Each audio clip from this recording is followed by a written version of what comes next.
Lectura del libro El conflicto de los siglos de Elena Harmon de White, capítulo 37. El conflicto inminente. Desde el origen de la gran controversia en el cielo, el propósito de Satanás ha consistido en trastornar la ley de Dios. Para realizarlo, se rebeló contra el Creador y aunque expulsado del cielo, continuó la misma lucha en la tierra.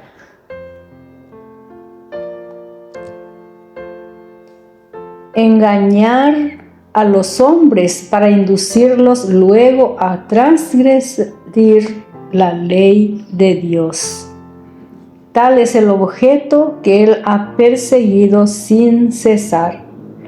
Conseguirlo echando a un lado toda la ley o descuidando uno de sus preceptos, el resultado será finalmente el mismo. Él peca en un solo punto, manifiesta menosprecio por toda la ley, su influencia y su ejemplo están del lado de la transgresión y viene a ser reo de todos los puntos de la ley. Santiago 2:10. En su afán por desacreditar los preceptos divinos, Satanás ha pervertido las doctrinas de la Biblia, de suerte que se han incorporado errores en la fe de millares de personas que profesan creer en las Escrituras. El último gran conflicto entre la verdad y el error no es más que la última batalla de la controversia que se está desarrollando desde hace tanto tiempo con respecto a la ley de Dios. Esta batalla la estamos empeñando, es la que se libra entre las leches de los hombres y los preceptos de Jehová, entre la religión de la Biblia y la religión de las fábulas y de la tradición. Los elementos que se coaligarán en esta lucha contra la verdad y la justicia están ya trabajando activamente. La palabra santa de Dios que nos ha sido transmitida a costa de tanto padecimiento, de tanta sangre de los mártires, no se la aprecia debidamente. La Biblia está al alcance de todos, pero pocos son los que la aceptan verdaderamente por guía de la vida. La impiedad predomina de modo alarmante, no solo en el mundo, sino también en la iglesia. Muchos han llegado al punto de negar doctrinas que son el fundamento mismo de la fe cristiana. Los grandes hechos de la creación, tal cual los presentan los escritores inspirados, la caída del hombre, la expiación y el carácter perpetuo de la ley de Dios, son en realidad rechazados entera o parcialmente por gran número de los que profesan ser cristianos. Miles de personas que se vanaglorian de su sabiduría y de su espíritu independiente consideran como una debilidad el tener fe implícita en la Biblia.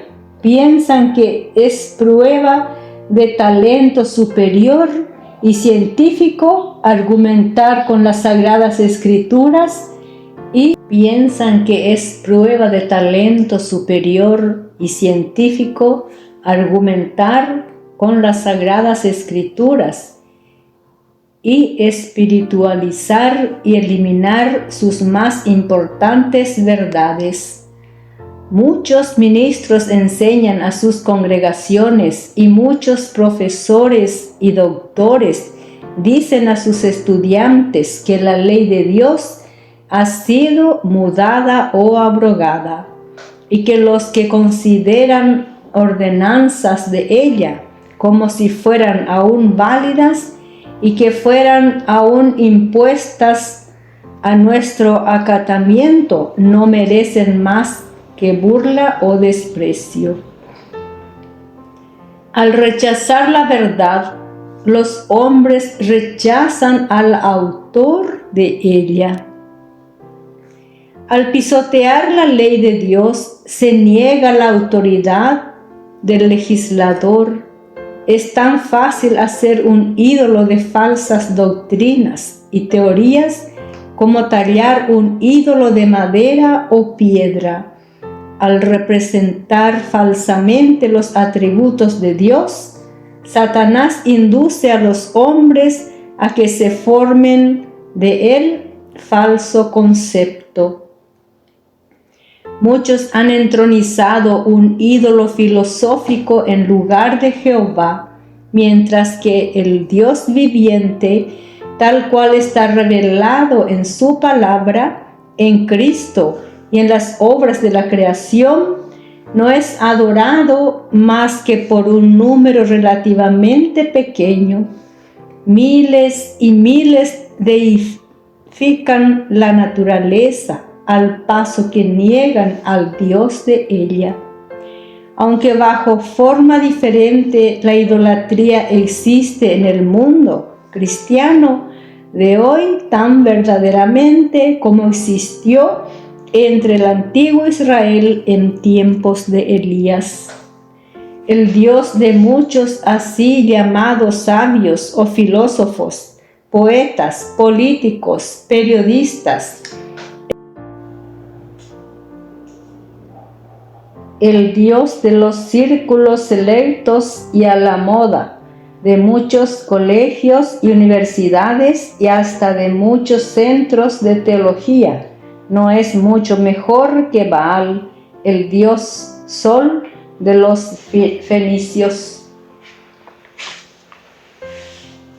Ninguno de los errores aceptados por el mundo cristiano ataca más atrevidamente la autoridad de Dios. Ninguno está en tan abierta oposición con las enseñanzas de la razón.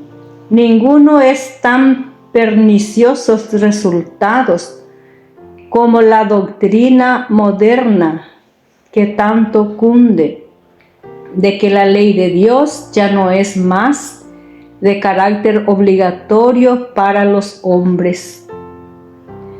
Toda nación tiene sus leyes que exigen respeto y obediencia. Ningún gobierno podría subsistir sin ellas. Y si es posible imaginarse que el Creador del cielo y de la tierra no tenga ley alguna para gobernar los seres que ha creado, supongamos que los ministros más prominentes se pusiesen a predicar que las leyes que gobiernan a su país y amparan los derechos de los ciudadanos no los obligasen a estos, que coartan las libertades del pueblo y que por consiguiente no se las debe obediencia. ¿Por cuánto tiempo se tolerarían semejantes prédicas? ¿Pero es acaso mayor ofensa el desdeñar las leyes de los estados y de las naciones que el pisotear los preceptos divinos que son el fundamento de todo gobierno? Más acertado sería que las naciones aboliesen sus estatutos y le dejaran al pueblo hacer lo que quisiese antes de que el legislador del universo anulase su ley y dejase al mundo sin regla o sin norma para condenar al culpable o justificar al obediente. ¿Cuál sería el resultado de la abolición de la ley de Dios? El experimento se ha hecho ya. Terribles fueron las escenas que se desarrollaron en Francia cuando el ateísmo se hizo preponderante. Entonces quedó comprobado al mundo que rechazar los linderos que Dios ha impuesto equivale a aceptar el gobierno de la ley de los más crueles y despóticos. Cuando se echa a un lado la regla de justicia, queda abierto el camino para que el príncipe del mal establezca su poder en la tierra. Siempre que se rechazan los preceptos divinos, el pecado deja de parecer culpa y la justicia deja de ser deseable. Los que se niegan a someterse al gobierno de Dios son completamente incapaces de gobernarse a sí mismos debido a sus enseñanzas perniciosas. Se implanta el espíritu de insubordinación en el corazón de la niñez y de la juventud, de suyo insubordinados, dando así por resultado un estado social donde la anarquía reina soberana, al paso que se burlan de la credulidad de los que obedecen las exigencias de Dios. Las multitudes aceptan con avidez los engaños de Satanás, se entregan a sus deseos desordenados y practican los pecados que han acarreado los juicios de Dios sobre los paganos. Los que le enseñan al pueblo a considerar superficialmente los mandamientos de Dios, siembran la desobediencia para recoger desobediencia, que se rechacen enteramente los límites impuestos por la ley divina y pronto se despreciarán las leyes humanas. Los hombres están dispuestos a pisotear la ley de Dios por considerarla como un obstáculo para su prosperidad material, porque ella prohíbe las prácticas deshonestas, la codicia, la mentira y el fraude, pero ellos no se figuran lo que resultaría de la abolición de los preceptos divinos. Si la ley no tuviera fuerza alguna, ¿por qué habría de temerse el transgredirla? La propiedad no estaría más segura. Cada cual se apoderaría por la fuerza de los bienes de su vecino y el más fuerte se haría el más rico. Ni siquiera se respetaría la vida. La institución del matrimonio dejaría de ser el baluarte sagrado para la protección de la familia. El que pudiera, si así lo desease, tomaría la mujer de su vecino. El quinto mandamiento sería puesto a un lado, junto con el cuarto. Los hijos no vacilarían en atentar a la vida de sus padres, si al hacerlo pudiesen satisfacer los deseos de sus corazones corrompidos. El mundo civilizado se convertiría en una horda de ladrones y asesinos, y la paz, la tranquilidad y la dicha desaparecerían de la tierra. La doctrina de que los hombres no están obligados a obedecer los mandamientos de Dios ha debilitado ya el sentimiento de la responsabilidad moral y ha abierto anchas y compuertas para que la iniquidad aniegue el mundo.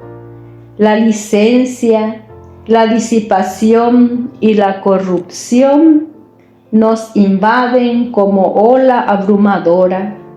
Satanás está trabajando en el seno de las familias. Su bandera flota hasta los hogares de los que profesan ser cristianos. En ellos se ven la envidia, las sospechas, la hipocresía, la frialdad, la rivalidad, las disputas. Las traiciones y el desenfreno de los apetitos.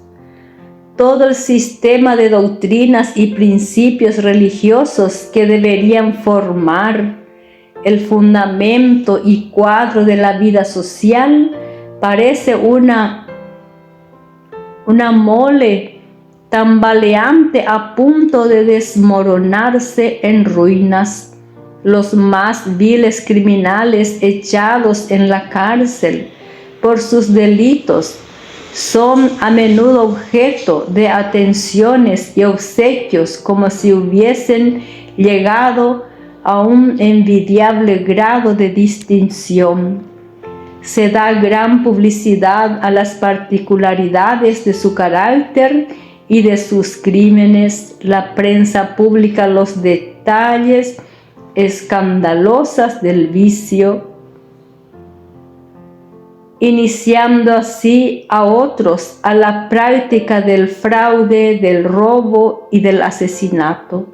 Y Satanás se regocija del éxito de sus infernales designios.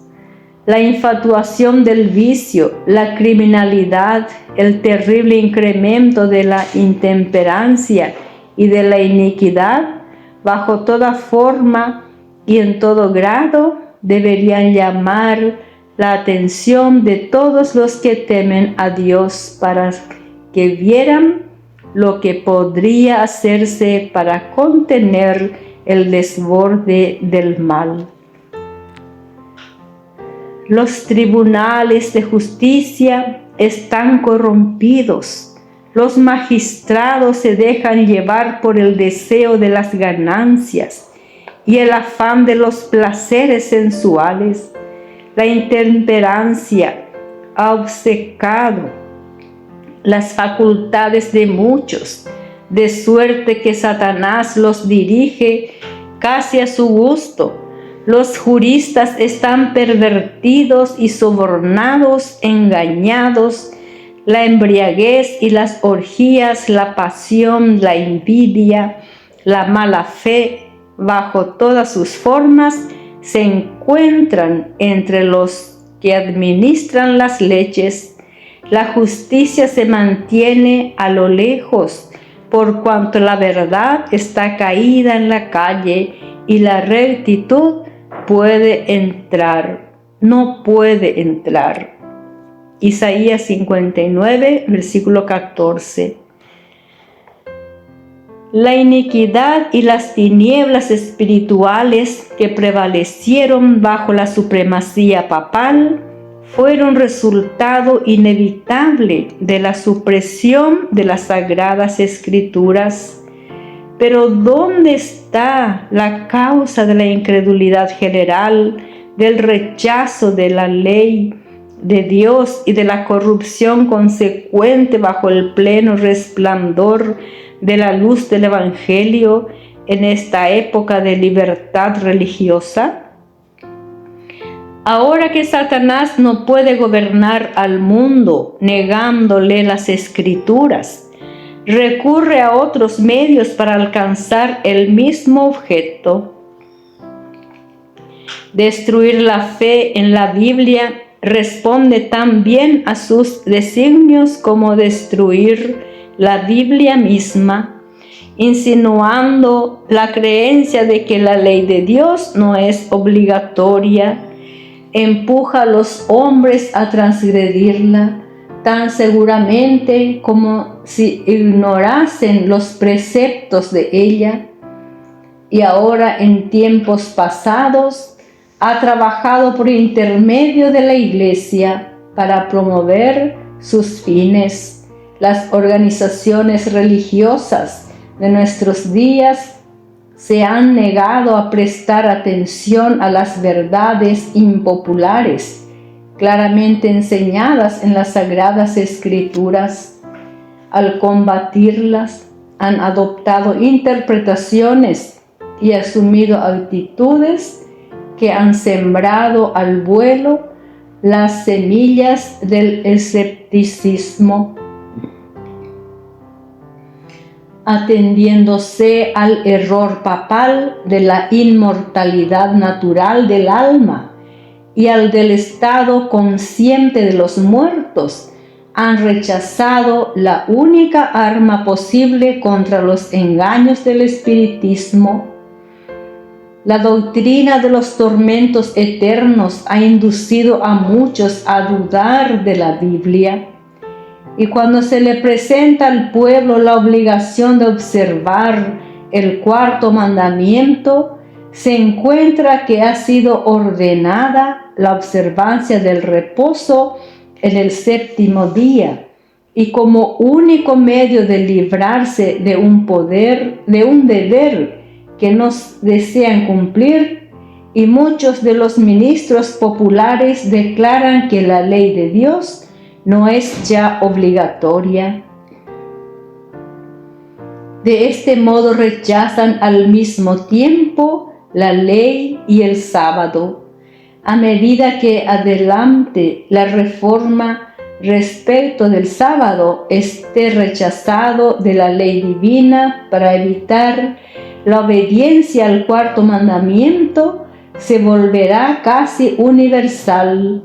Las doctrinas de los caudillos religiosos han abierto la puerta a la incredulidad, al espiritismo y al desprecio de la santa ley de Dios. Y sobre ellos descansa terrible responsabilidad por la iniquidad que existe en el mundo cristiano. Sin embargo, esa misma clase de gente asegura que la corrupción que se va generalizando más y más hay que achacarla en gran parte a la violación del así llamado Día del Señor, domingo, y que si se hiciese obligatoria la observancia de este día, mejoraría en gran manera la moralidad social. Esta pretensión se aduce especialmente en los Estados Unidos de Norteamérica, donde la doctrina del verdadero día de reposo, o sea, el sábado, ha sido predicada con más amplitud que en ninguna otra parte. En dicho país, la obra de la temperancia, que es una de las reformas morales más importantes, va a menudo combinada con el movimiento a favor del domingo, y los defensores de este actúan como si estuvieran trabajando para promover los más altos intereses de la sociedad. La suerte que los que se niegan a unirse con ellos son denunciados como enemigos de la temperancia y de las reformas. Pero la circunstancia de que un movimiento encaminado a establecer un error esté ligado con una obra buena en sí misma no es un argumento a favor del error. Podemos encubrir un veneno mezclándolo con un alimento sano, pero no por eso cambiamos su naturaleza. Por el contrario, lo hacemos más peligroso, pues se tomará con menos recelo. Una de las trampas de Satanás consiste en mezclar con el error una porción suficiente de verdad para conestar aquel. Los jefes del movimiento en favor del domingo pueden propagar reformas que el pueblo necesita, principios que estén en armonía con la Biblia, pero desde el momento en que mezclen con ellas algún requisito en pugna con la ley de Dios, los siervos de Dios no pueden unirse a ellas. Nada puede autorizarnos a rechazar los mandamientos de Dios para adoptar los preceptos de los hombres. Merced a los dos errores capitales, el de la inmortalidad del alma y el de la santidad del domingo, Satanás cogerá a los hombres en sus redes, mientras aquel forma la base del espiritismo. Este crea un lazo de simpatía con Roma. Los protestantes de los Estados Unidos serán los primeros en tender las manos a través del doble abismo al espiritismo y al poder romano.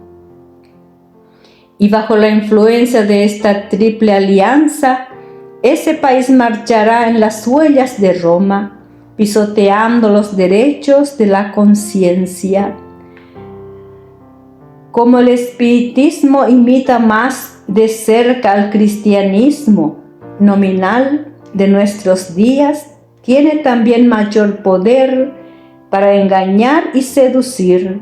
Satanás mismo es convertido después de la economía actual, se manifestará bajo la forma de un ángel de luz.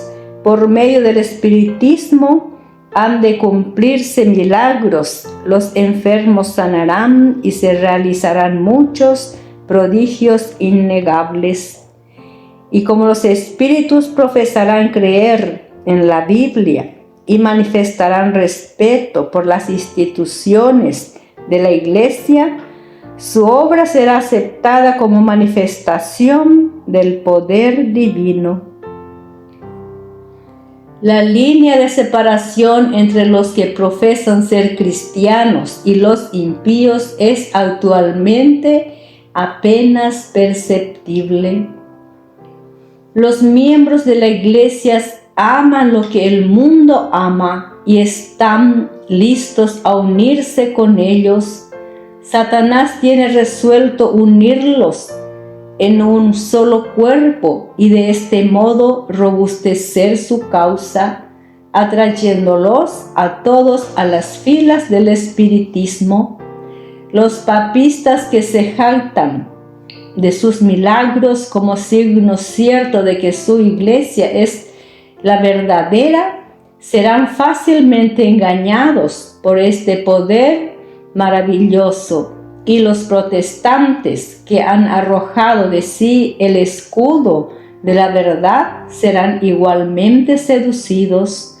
Los papistas, los protestantes y los mundanos aceptarán igualmente la forma de piedad sin el poder de ella, y verán en esta unión un gran movimiento para la conversión del mundo y el comienzo del milenio tan largamente esperado.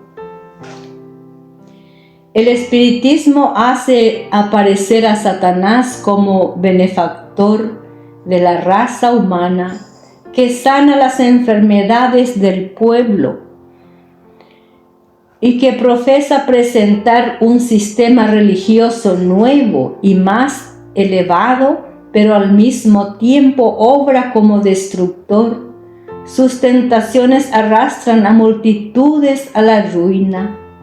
La intemperancia destrona la razón, los placeres sensuales, las disputas, los crímenes la siguen. Satanás se deleita en la guerra, que despierta las más viles pasiones del alma y arroja luego a sus víctimas sumidas en el vicio y en la sangre a la eternidad. Su objeto consiste en hostigar a las naciones a hacerse mutuamente la guerra, pues de este modo puede distraer los espíritus de los hombres de la obra de preparación necesaria para subsistir en el día del Señor. Satanás trabaja a sí mismo por medio de los elementos para cosechar muchedumbres de almas aún no preparadas. Tiene estudiados los secretos de los laboratorios de la naturaleza y emplea todo su poder para dirigir los elementos en cuanto Dios lo permita. Cuando se le dejó que afligiera a Job, qué pronto no fueron destruidos rebaños, ganados, sirvientes, casas y niños en una serie de desgracias, obra de un momento. Es Dios quien protege a sus criaturas y las guarda del poder del destructor. Pero el mundo cristiano ha manifestado su menosprecio de la ley de Jehová, y el Señor hará exactamente lo que declaró que haría. Alejará sus bendiciones de la tierra y suprimirá su cuidado protector de sobre los que se rebelan contra su ley y que enseñan y obligan a los demás a hacer lo mismo. Satanás gobierna a todos los que Dios no guarda especialmente.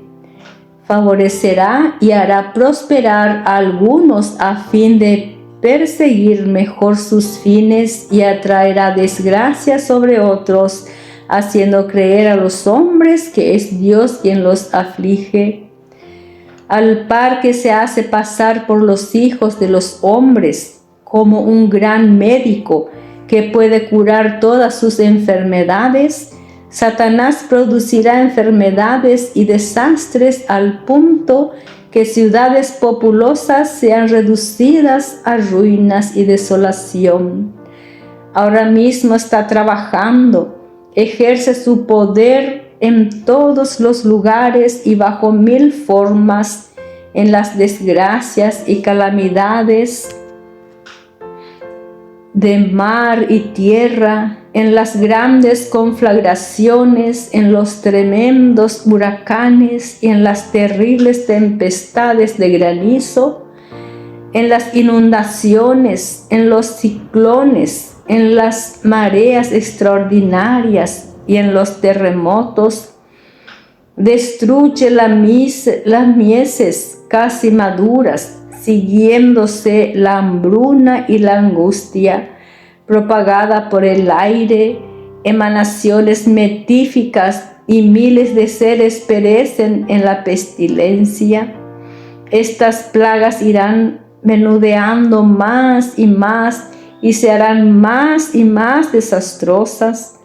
La destrucción caerá sobre hombres y animales. La tierra se pone de luto y se marchita. Desfallece la gente encumbrada de la tierra. La tierra también es profanada bajo sus habitantes, porque traspasaron la ley, cambiaron el estatuto y quebrantaron el pacto eterno. Isaías capítulo 24, versículos 4 y 5. Y luego el gran engañador persuadirá a los hombres de que son los que sirven a Dios los que causan esos mismos males.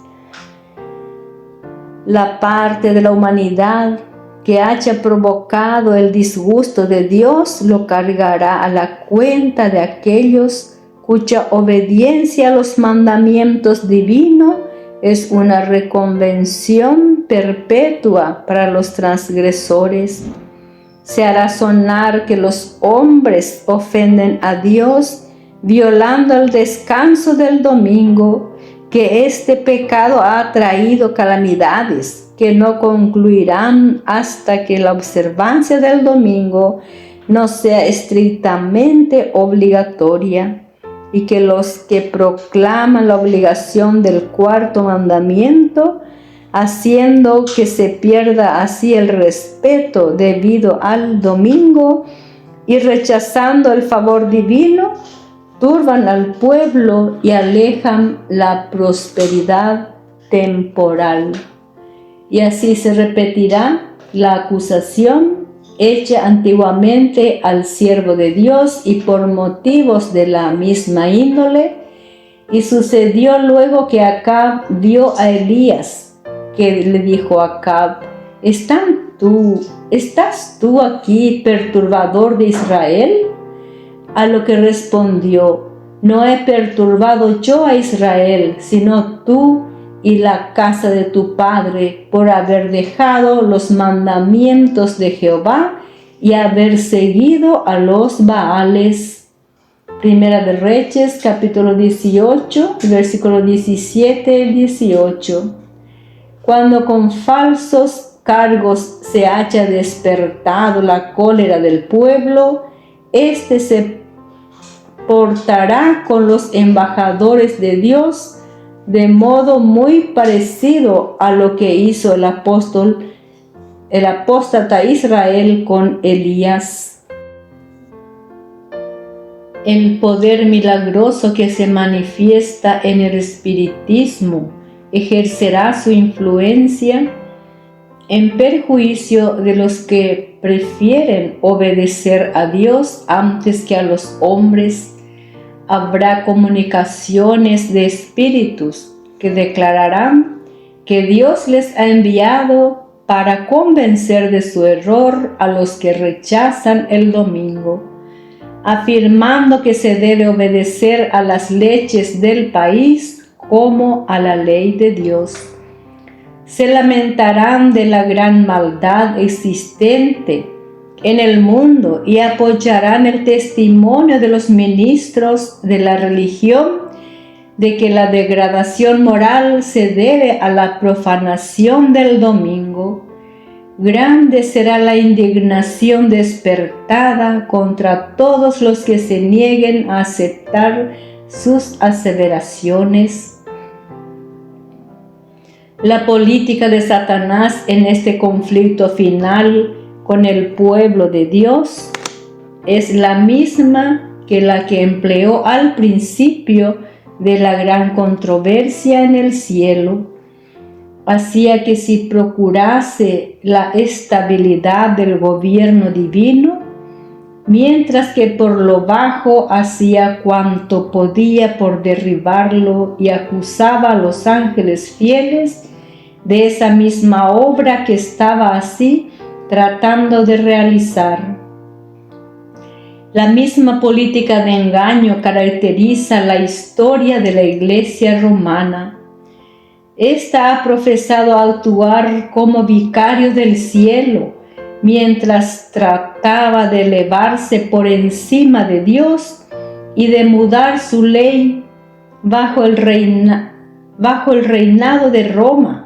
Los que sufrieron la muerte por causa de su fidelidad al Evangelio fueron denunciados como malhechores, se les declaró estar en liga con Satanás y se emplearon cuantos medios posibles para cubrirlos de oprobio y hacerlos pasar ante los ojos del pueblo y ante ellos mismos por los más viles criminales. Otro tanto sucederá ahora, mientras Satanás trata de destruir a los que honran la ley de Dios, los hará acusar como transgresores de la ley, como hombres que están deshonrando a Dios y atrayendo sus castigos sobre el mundo. Dios no violenta nunca la conciencia, pero Satanás sí, que apela a la violencia cuando no puede reducir de otro modo a los que se le oponen, y el temor de esa misma violencia es lo que le sirve para dominar la conciencia y asegurarse el homenaje para sí mismo. Para conseguir esto, obra por medio de las autoridades religiosas y civiles, induciéndolas a que impongan leyes humanas contrarias a la ley de Dios. Los que honran el sábado de la Biblia serán denunciados como enemigos de la ley y del orden. como relajadores de los refrenamientos morales de la sociedad, siendo así causa de anarquía y corrupción, y atrayendo sobre la tierra los altos juicios de Dios. Sus escrúpulos de conciencia serán presentados como obstinación, terquedad y rebeldía contra la autoridad.